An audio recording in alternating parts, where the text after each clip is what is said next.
Hello friends, welcome to All Educate Academy. आज हम लोग बात करने वाले हैं बिहार लेखापाल समेत लेखापाल आईटी सहायक, साथ में लेखापाल सहायक और साथ में आईटी सहायक की भर्ती है। कॉन्ट्रैक्ट बेसिस पर बहाली होनी है, तो इसके ऊपर हम लोग जानने वाले हैं। तो यहाँ पर एक चीज़, नई चीज़ जुड़ गया। यहाँ पर आपको एग्ज़ाम और प्लस में इंटरव्यू दोनों लिए जाएंगे।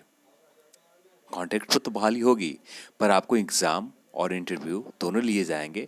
बस बेसिक एग्ज़ाम होगा, बेसिक नॉलेज के एग्ज़ाम होगा, ज़्यादा कुछ नहीं पूछे जा रहे हैं यहाँ पर। ठीक है, आप बेसिक चीज़ जो जानते हैं, सामान्य ज्ञान जो आपका सब्जेक्ट है उससे कुछ बेसिक जानकारी होगी, इससे ज़्यादा आपसे कुछ नहीं पूछे जाएंगे इस एग्ज़ाम में।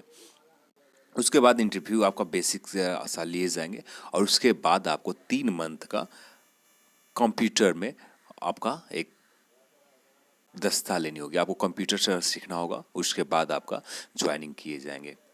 तो चलिए इस बात के बारे में हम लोग और चीज़ें जानते हैं। जैसे कुछ लोगों का पूछना है कि जो बीटेक कर रखे हैं सिविल, यहाँ पर न्यूनतम शैक्षणिक योग्यता जो है पॉलिटेक्निक सिविल है, डिप्लोमा सिविल है। तो जिन्होंने बीटेक कर रखा है, तो क्या वो लोग यहाँ पर एलिजिबल होंगे इस पोस्ट पर? तो ये चीज़ जानने वाले हैं। तो चलिए शुरू करते हैं।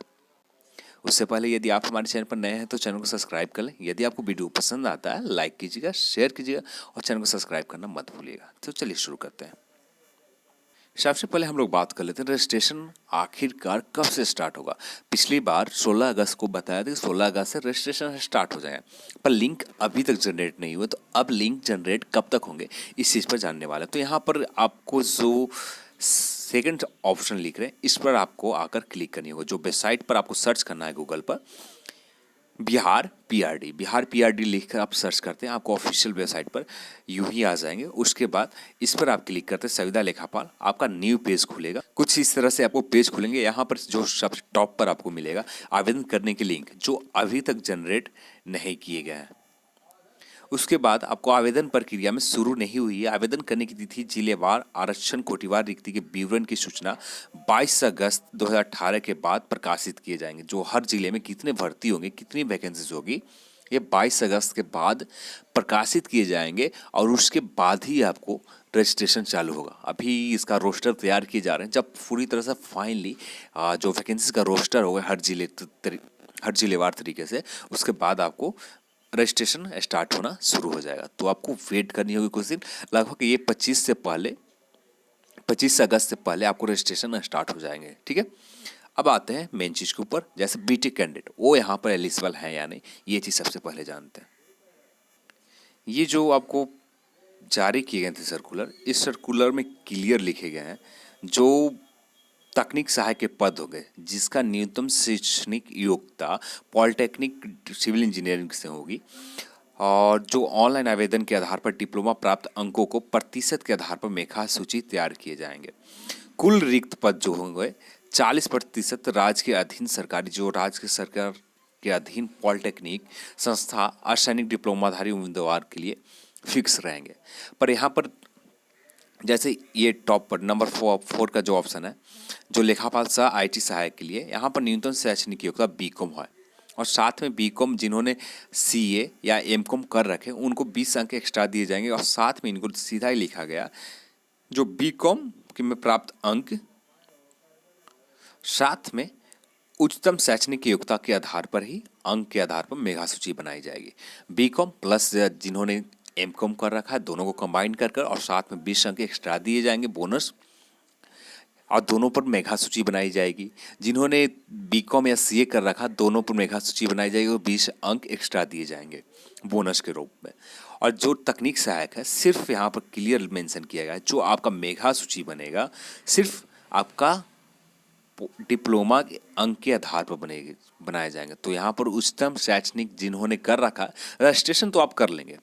यहाँ पर लिंक जो जनरेट किए जाएंगे उसमें ऐसा कुछ बाध्यता नहीं मिलेगा कि जिससे आपको रजिस्ट्रेशन नहीं होगा। रजिस्ट्रेशन हो जाएंगे, पर आपका जो मैरिज मेधा सूची में शामिल किए जाएंगे, पर ये आपको नहीं शामिल किए जाएंगे। यहाँ पर मेधा सूची में शामिल करने के लिए आपको डिप्लोमा में प्राप्त अंकों के आधार पर ही सभी लोगों को मेधा सूची में शामिल किए जाएंगे। जिन्होंने हायर एजुकेशन कर रखा है, जैसे बीटेक एमटेक वाले कैंडिडेट, उनको यहाँ पर शामिल नहीं की जाएगी। तो चलिए और जान लेते हैं बस उन उम्मीदवारों के लिए जो पिछले वीडियो मेरे नहीं देखे हैं। तो वहाँ पर बेसिक जानकारी ले लेते हैं जल्दी में कि क्या क्या यहाँ पर क्राइटेरिया है। उम्मीद है कि आप सभी लोगों ने पिछली वीडियो देख रखा है, तो यहाँ से आप क्लिक करके चले जाए। यहाँ पर जो चीज़ बताया जा रहा है पुरानी चीज़ को ही दोहराया जा रहा है, तो कुछ नया नहीं है। तो उन लोगों के लिए जो नए यहाँ पर मेरे वीडियो को देखने वाले हैं, तो यहाँ पर कॉन्ट्रैक्ट पर बहाली ली जा रही है। जो तकनीक सहायक है और साथ में लेखापाल IT सहायक के लिए सभी के पोस्ट जो है 2096 2700 तकनीक सहायक 27,000 मंथली मानदेय होंगे। पेमेंट होगा आपका 27,000 तकनीक सहायक के लिए, और 20,000 जो होंगे लेखापाल और IT सहायक के लिए होंगे। और जो तकनीक सहायक है इसके लिए किसी भी मान्यता प्राप्त से पॉलिटेक्निक आपने सिविल इंजीनियरिंग कर रखा, आप यहाँ पर एलिजिबल होंगे। जिन्होंने मान्यता प्राप्त विश्वविद्यालय से BCom कर रखा है तो आप यहाँ पर एलिजिबल है, और साथ में MCom या CA कर रखा है तो यहाँ पर भी आप एलिजिबल है। यहाँ पर आपको एक बेनिफिट मिल जाएंगे कि आपको 20 अंक को बोनस मिलेंगे, और साथ में जो मेगा सूची बनाई जाएगी आपको BCom MCom को प्लस करके या BCom CA के प्लस करके दोनों को कंबाइन करके और साथ में 20 अंक एक्स्ट्रा दिए जाएंगे, तो आपको मैक्सिमम चांसेस रहेंगे। तो ऐसे बहुत कम अभ्यर्थी हैं, तो मैक्सिमम अभ्यर्थी BCom वाले ही रजिस्ट्रेशन करेंगे, क्योंकि CA बहुत हायर एजुकेशन है। तो यहाँ पर जो CA कर रखा है तो यहाँ पर आने की चांसेस बहुत कम है, क्योंकि इतने कम वेतन पर। तो आवेदन भारत के नागरिक हो, बिहार का जरूरी नहीं है आपको सिर्फ बिहार के हैं नागरिक, तो यहाँ पर UP के भी है, ये यहाँ पर रजिस्ट्रेशन कर सकते हैं। झारखंड के भी जो है यहाँ पर रजिस्ट्रेशन कर सकते हैं। सभी राज्यों को यहाँ पर रजिस्ट्रेशन कर सकते हैं। यहाँ पर जो एज है 37 वर्ष युवा, पिछड़ा वर्ग, अत्यंत पिछड़ा वर्ग, OBC और EBC महिला और पुरुष दोनों वर्ग 40 वर्ष, और जो अनरिजर्व्ड महिला हैं उनके लिए 40 वर्ष हैं, और अनुसूचित जाति SC ST कैटेगरी के पुरुष और महिला हैं जिनको 42 वर्ष 42 साल हैं। और यहाँ पर जो काउंट किए जाएंगे 22/6/2006 के अनुसार से अधिकतम उम्र सीमा नहीं काउंट किए जाएंगे अगस्त के महीने से, जो इस महीने की 31 तारीख है उस महीने से काउंट किए जाएंगे। जब आप आवेदन करेंगे तो आपको हर ज़िले में नहीं आवेदन करनी, सिर्फ किसी एक ज़िले को सिलेक्ट करनी है, और इसका रोस्टर बहुत जल्द 22 अगस्त के बाद कभी भी जारी हो जाएंगे। उसमें आप देख सकते हैं किस ज़िले में कितनी बहाली है, उसके बाद आप रजिस्ट्रेशन कर सकते हैं। यहाँ पर कोई भी व्यक्ति दोनों पोस्ट के लिए योग्यता रखता है तो वो व्यक्ति अलग अलग 2 फॉर्म भर सकते हैं। यहाँ पर एक चीज़ और एक्स्ट्रा है, यहाँ पर एग्ज़ाम और इंटरव्यू दोनों लिए जाएंगे। मेगा सूची के ऊपर तो हम लोग बात कर चुके हैं और यहाँ पर कुछ विशेष है नहीं।